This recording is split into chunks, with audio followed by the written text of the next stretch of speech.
Hello everyone. In previous lecture, we have seen historical perspective of quality. Then what is quality?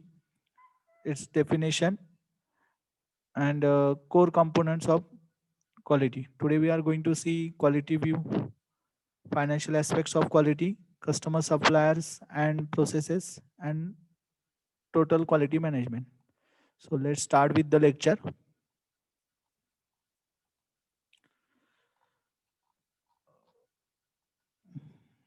Okay, next one is the quality view.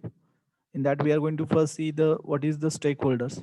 Stakeholders are the person or the people that are directly related to the project or the process. Stakeholders are the people or entities interested in a successful failure of the project or the product organization. They are directly related to the project or the product. Every project or the products basically it divides into 6 types. First one is the customer, supplier, employee, management, society, and government. So let's see one by one.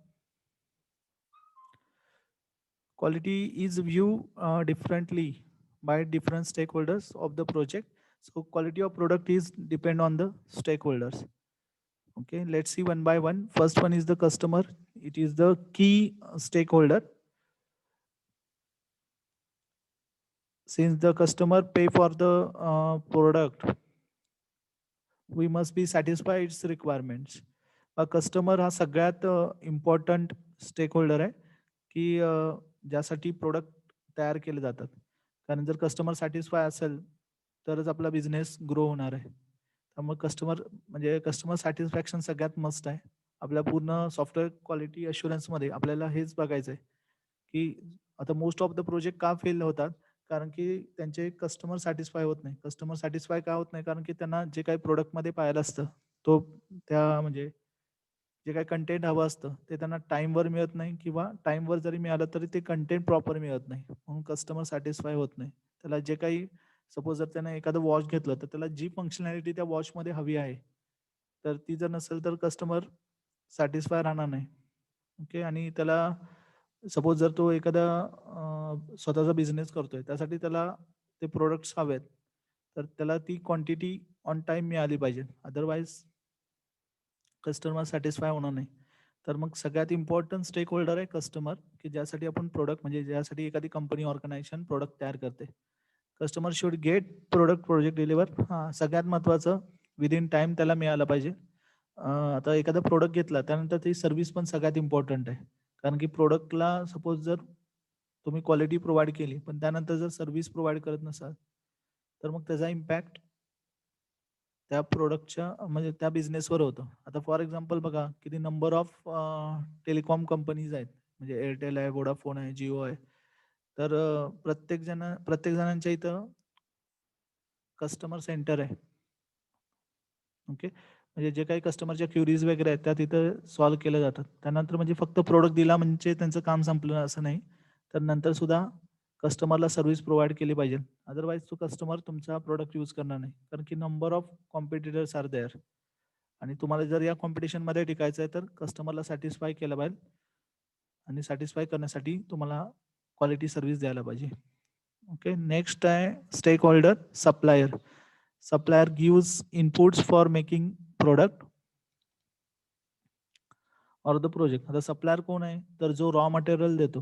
आपल्याला समजा प्रोडक्टसाठी जर विचार केला तर raw material provide करतो.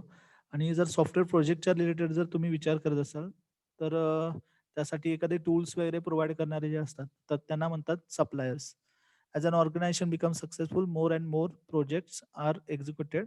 आता सप्लायरला कधी बेनिफिट मिळणार आहे, जर जे काही ऑर्गनायझेशन आहे त्याचा बिझनेस चांगला झाला तर त्याच्याकडे काय होणार, जे काही रॉ मटेरियलसाठी ऑर्डर त्याला जास्तीत जास्त मिळेल. Suppliers can be external that include the people supplying the machines, hardware, softwares, etc. for the money, and can be internal that includes the system administrator, training provider, etc. आता supplier पण दोन टाईपचे आहेत. एक आहे ते आपण नेक्स्ट बघणारच आहोत, इंटरनल सप्लायर आणि एक्सटर्नल सप्लायर. इंटरनल सप्लायर म्हणजे काय, त्या ऑर्गनायझेशनमध्ये छोट्या म्हणजे आता समजा मॅन पॉवर आहे, अशा गोष्टी, किंवा ॲडमिनिस्ट्रेशन आहे, किंवा एखादा ट्रेनिंग प्रोग्राम आहे.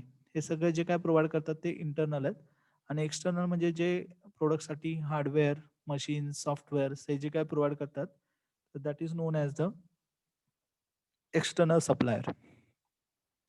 आता नेक्स्ट की स्टेक होल्डर आहे सगळ्यात, की ज्याच्यावर प्रोडक्टची क्वालिटी डिपेंड राहते, तो म्हणजे employee. People working in a project or an organization are term as the employee. Employee can be, एम्प्लॉईचे टाईप्स आहेत वेगवेगळे, त्यामध्ये परमनंट आहे, टेम्पररी आहे, कॉन्ट्रॅक्ट बेस आहेत, लेबर्स. आता मोस्ट ऑफ द सॉफ्टवेअर ऑर्गनायझेशनमध्ये काय होतं, की सपोज जर नवीन प्रोजेक्ट आला तर त्या प्रोजेक्टसाठी टेम्पररी त्या प्रोजेक्ट पुरते काय केलं असतं, लोक अपॉइंट केलेले असतात किंवा एम्प्लॉईज अपॉइंट केलेले असतात. म्हणजे सपोज जर एखाद्या दुसऱ्या ऑर्गनायझेशनमध्ये असेल पण त्या प्रोजेक्टवर तो वर्क करत असेल, तर त्यांना त्यांना पण आपण कॉन्ट्रॅक्ट बेस्ड एम्प्लॉई म्हणतो. When the project organization becomes successful, the people working on these projects will get more recognition, satisfaction, pride, etc. ज्यावेळी प्रोजेक्ट सक्सेसफुल होतं तर त्यावेळी एम्प्लॉईजला अप्रायझल मिळतं, त्याला इन्क्रीमेंट्स मिळतात. पण तेच जर प्रोजेक्ट जर फेल्युअर गेलं तर ऑन बेंच बसायला लागतं.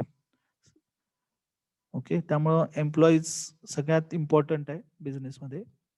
त्यानंतर आहे management. This is also one of the important stakeholder, की जे एम्प्लॉईजकडून काम करून घेतात, जे काही प्रोसेस आहेत त्या प्रोसेसेस मॅनेज करतात. That is nothing but the management. Management be divide into further.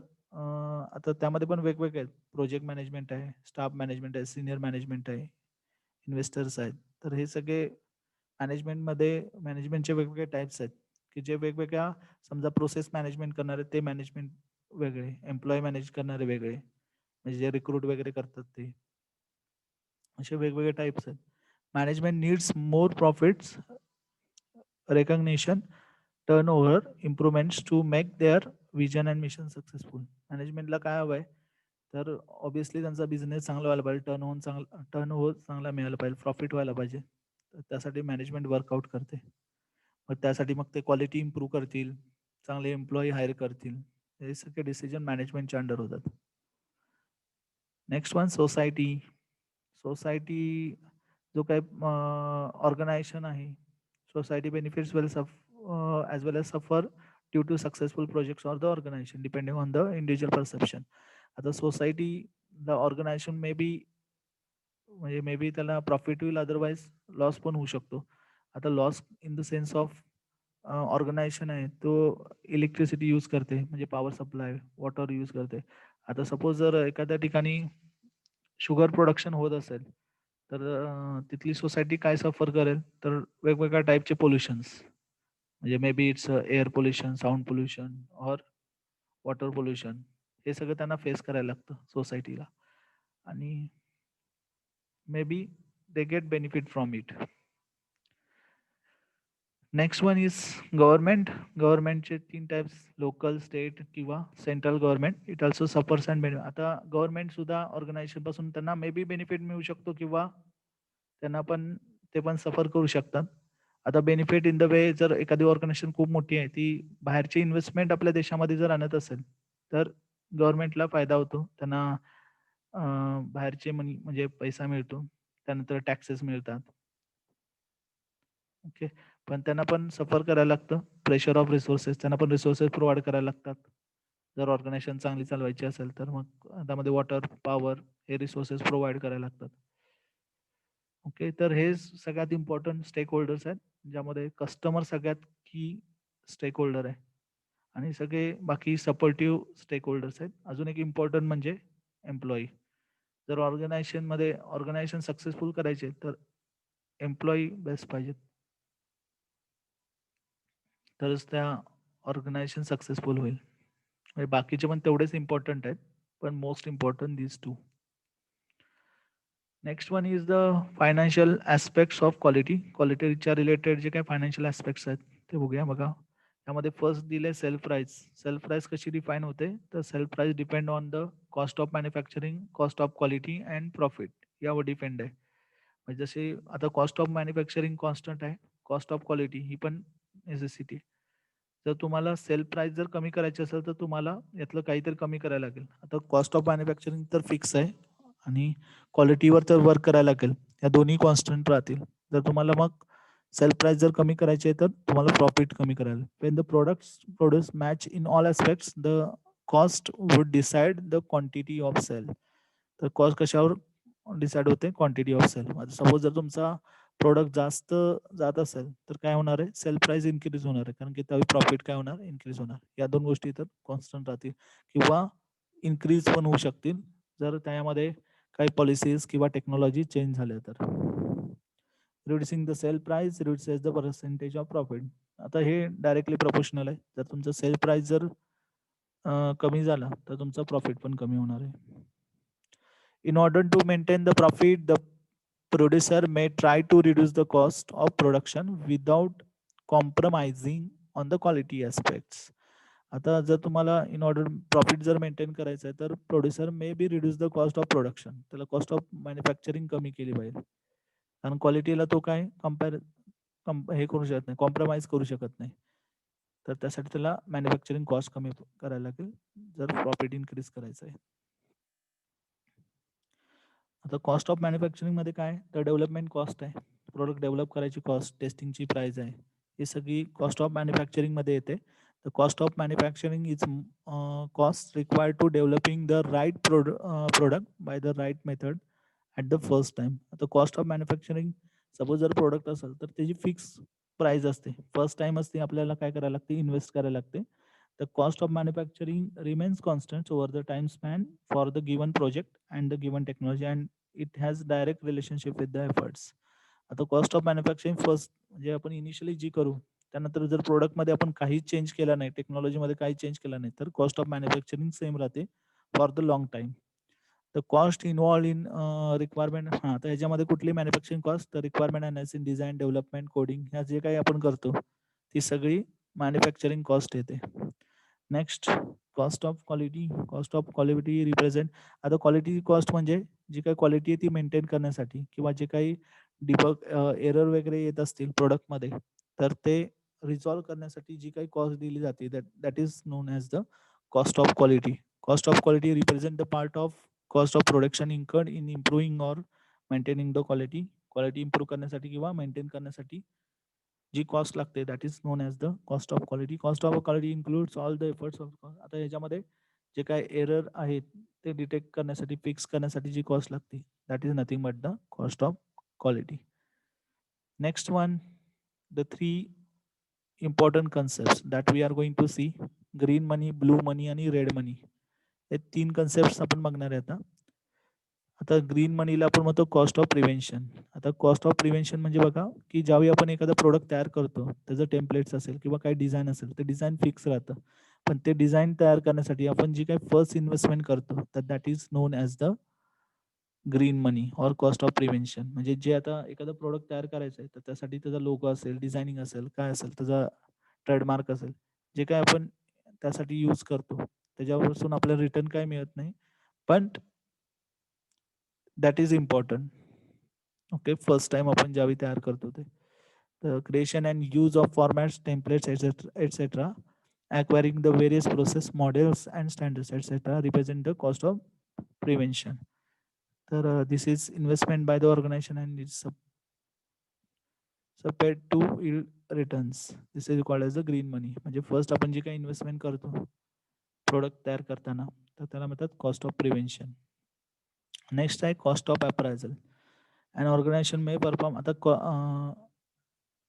Cost of appraisal म्हणजे काय? प्रोडक्ट तयार होतोय पण तयार होताना जे काही डिफेक्ट्स वगैरे त्यामध्ये निघतात किंवा एरर निघतात तर ते रिझॉल्व्ह करण्यासाठी जी काही कॉस्ट यूज केली जाते तर that is nothing but the cost of appraisal and it is known as the blue money. म्हणजे प्रोडक्ट मार्केटमध्ये यायच्या आधी जर आपण त्यामधले एरर फाइंड आउट केलं तर त्यावेळी ती कॉस्ट लागते पण ती कमी कमी आहे as compared to red money that we are going to discuss in the next point. Okay, तर the cost incurred the first time. आता प्रोडक्ट काय केला जातो मार्केटमध्ये आणायच्या आधी तो रिव्ह्यू आणि टेस्ट केला जातो की प्रॉपर क्वांटिटीमध्ये झालं का, ती टेस्ट म्हणजे जे काय असेल तो प्रोडक्ट करेक्ट वेनं प्रिपेअर झालाय का, जशी पाहिजे तशी क्वालिटी त्यामध्ये आहे का, हे सगळं टेस्टिंग केलं जातं. आणि त्यावेळी जे काही एरर फाइंड आउट होतात ते एरर रिझॉल्व्ह करण्यासाठी जी काय आपण कॉस्ट लावतो तर that is nothing but cost of appraisal. There is a no return on investment, but this helps to identify the process capability and process. आता ह्याच्यामधनं आपल्याला बेनिफिट काय होत नाही, पण आपल्याला समजतं की करेक्ट प्रोसेस कुठली यूज केली पाहिजे की प्रोडक्ट तयार करण्यासाठी. जर XYZ प्रोसेस आपण यूज केली आणि त्यानंतर त्यामधनं जर एरर जनरेट झाले, तर ते आणि मार्केटमध्ये गेल्यानंतर जर समजलं, तर ती रेड मनी होऊन जाईल. ओके. ती कॉस्ट म्हणजे खूप भयानक असेल. सपोज जर एखादा प्रोडक्ट तयार केला आपण आणि त्यानंतर त्यामध्ये डिफेक्ट तो कस्टमरकडे गेला आणि त्यानंतर समजलं की ह्याच्यामध्ये डिफेक्ट येतात. तर त्यानंतर तो प्रोडक्ट रिटर्न करणं, त्यामधला डिबग एरर फाइंड आउट करणं, इट्स व्हेरी डिफिकल्ट. आणि त्यामध्ये ऑर्गनायझेशनचं इम्प्रेशन पण खूप डाऊन होतं. राइट? की पुन्हा त्यांना मार्केटमध्ये यायला खूप प्रॉब्लेम येतो. आता बघा एक मध्ये केस होती, की मॅगीच्या मध्ये काय अळ्या वगैरे असं झालेलं. तर त्यांनी काय केलं, तर त्यांनी त्यांची टॅगलाईन बदलून दिली. तर गुड प्रॉडक्ट म्हणून त्यांनी हे केलं, टॅगिंग केलं त्याला. तर ते करण्यासाठी त्यांना म्हणजे ज्यावेळी हे झालं, की त्यामध्ये अळ्या आहेत वगैरे असं झालं, तर त्यानंतर त्यांनी सगळ्या प्रॉडक्ट मागं बोलवले. त्याचं टेस्टिंग झालं प्रॉपर वे. नंतर मग पुन्हा ते मार्केटमध्ये उतरले. सेम Cadburyचं पण झालं होतं. Cadburyमध्ये पण आळ्यात असं म्हणजे काही ठिकाणी झालेलं. तर त्यावेळी त्यांनी काय केलं, ब्रँड अँबॅसेडर म्हणून अमिताभ बच्चन दिलं. कारण की त्याचा एक भरवसा म्हणून. आणि मग त्यांनी मार्केटमध्ये पुन्हा नवीन Cadbury आणलं. तर ते म्हणजे एकदा प्रॉडक्ट बाहेर पडल्यानंतर जर त्यामध्ये डिफेक्ट जर आला, तर it's very dangerous for the organization. Next one is and that we are going to discuss now, cost of failure. Cost of failure starts when there is any defect or violation detects at any stage of the development, including post delivery. Post delivery is most important. एकदा कस्टमरकडे product गेलाय आणि त्यानंतर जर त्यामध्ये जर debug आला, काय defect आला, तर त्यासाठी कंपनीला ऑर्गनायझेशनला जी कॉस्ट द्यायला लागते, तर that is nothing but the cost of failure. Any extend of rework, retesting, sorting, scrapping, regression testing, late payments, sale under concession, loss of goodwill, not getting customer reference, not getting repeat orders and customer dissatisfaction represent of cost failure. आता यामध्ये सगळ्यात important बघा, तुमचं loss of goodwill, जे काय कंपनीचं नाव आहे ते नाव खराब झालं. त्यानंतर कस्टमर रेफरन्स मिळत नाही, रिपीट ऑर्डर मिळत नाहीये समजा. तर this indicate that your product have some problem. Quality त्यामधली मेंटेन राहिली नाही आहे. आणि this is known as the red money. Is cost affects the profitability of the project ऑर्गनायझेशन बॅडली. आता हा डिरेक्टली इफेक्ट करतो ऑर्गनायझेशनच्या प्रॉफिटवर. आता हेच आपण डायग्रामेटली रिप्रेझेंट केलंय स्मॉल क्यू आणि कॅपिटल क्यू मध्ये. लेस क्वालिटी कन्सिक्वेन्स, त्यामध्ये जर फेल्युअर कॉस्ट जर जास्त असेल, अप्रायझल त्यापेक्षा कमी असेल, प्रिव्हेन्शन कॉस्ट जर कमी असेल, तर क्वालिटी कमी आहे. आणि तेच जर फेल्युअर कॉस्ट कमी आहे, अप्रायझल कॉस्ट जरा जास्त आहे आणि प्रिव्हेन्शन पण कॉस्ट जास्त आहे, तर it means more quality consequence. Okay.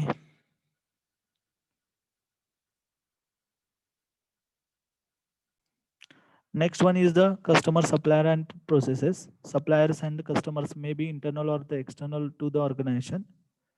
आता नेक्स्ट पॉइंट मध्ये आपण कस्टमर, सप्लायर आणि प्रोसेसेस काय बघूया. आता कस्टमरचे टाइप्स आहेत, इंटरनल कस्टमर आणि एक्सटर्नल कस्टमर. तसेच सप्लायरचे पण टाइप्स आहेत, इंटरनल आणि एक्सटर्नल सप्लायर. तर इंटरनल कस्टमर म्हणजे काय, तर internal customers are the functions and the project service and surrounded by the some other function projects. System administration may have the project as there as the customer, while the purchasing may have the system administrator as their customer. आता ही कशी एक simple example सांगायचं म्हणलं तर ज्यावेळी company एखादा product तयार करते, तर ती डायरेक्ट कस्टमर पासून पर्यंत जाऊ शकत नाही. तर फर्स्ट काय करतात, त्यामध्ये इंटरनल कस्टमर्स असतात आणि त्यानंतर मग एक्सटर्नल कस्टमर पर्यंत पोहोचते. फॉर एक्झाम्पल, आता लॅपटॉप तयार करणाऱ्या ज्या कंपन्या आहेत, त्या डायरेक्टली कस्टमर पर्यंत पोहोचू शकत नाही. म्हणजे तर त्यासाठी आता ते कस्टमर मे बी आपल्या आपल्या कंट्रीमध्ये असतील, दुसऱ्या कंट्रीमध्ये असतील, असे खूप सारे कस्टमरशी त्यांना कमेंट करायचे. म्हणजे मल्टीनॅशनल कंपनी आहे, तर ते डायरेक्टली कस्टमरशी कम्युनिकेट करू शकत नाही. तर त्यासाठी ते काय करतात, एखादा डीलर फाइंड आउट करतात, त्यांचा प्रोडक्ट त्या डीलरपर्यंत पोहोचवतात. तर तो डीलर जो आहे तर that is nothing but the internal customer. And external customer म्हणजे जो फायनली म्हणजे तो जो काही प्रोडक्ट आहे तो फायनल त्या कस्टमरपर्यंत पोहोचतो, that is the external customer. In total quality management, each and every individual in supply chain must identify and support his customer. आता सपोज जर एंड कस्टमरला एंड युजरला काय प्रॉब्लेम आला तर कोण हँडल करतं, तर तो इंटरनल कस्टमर हँडल करतो. तो काय करतो, तो प्रोडक्ट फायनल जी काही ऑर्गनायझेशन आहे तर त्या ऑर्गनायझेशन पर्यंत पोहोचवतो. If the internal customer are satisfied, this will automatically satisfy the external customer. जर internal customer satisfy कधी होईल, तर ज्यावेळी क्वालिटी प्रोडक्ट असेल तर तो इंटरनल कस्टमर सॅटिस्फाय होईल. कारण जर प्रोडक्ट क्वालिटी असेल तर त्याचा बिझनेसला ग्रोथ मिळणार आणि त्याच्या बिझनेसला ग्रोथ मिळाली म्हणजे एक्सटर्नल कस्टमर पण सॅटिस्फाय सायमल्टेनियस असणार, कारण की एक्सटर्नल कस्टमरला पण क्वालिटी प्रोडक्ट मिळणार. आता नेक्स्ट आहे external customer. External customer are the external people to the organization who will paying for the service offered by the organization. These are the people who will be actually buying the products. Actually buy करणारे, product buy करणारे. These are the external customer. As the organization concentrates on the external customer for their satisfaction, it must be improve the quality of its output. Okay. Organization ला जर आपला business improve करायचा आहे, वाढवायचा आहे, तर turnover जर इम्प्रूव्ह करायचं आहे तर त्याला एक्सटर्नल कस्टमरला सॅटिस्फाय केलं पाहिजे. कारण एक्सटर्नल कस्टमर जर सॅटिस्फाय झाला तर त्याचा इंटरनल कस्टमर सॅटिस्फाय होईल आणि इंटरनल कस्टमर सॅटिस्फाय झाला तर तो जास्तीत जास्त ऑर्डर ऑर्गनायझेशनमध्ये देईल. ओके, तर आपण आज इथेच स्टॉप करूया. नेक्स्ट लेक्चरला आपण टोटल क्वालिटी मॅनेजमेंट बघूया. तुम्हाला आत्तापर्यंतच्या याच्यामध्ये जर काही प्रॉब्लेम असेल तर तुम्ही कॉन्टॅक्ट करू शकता, काय डाऊट्स असतील तर. Okay, thank you for watching.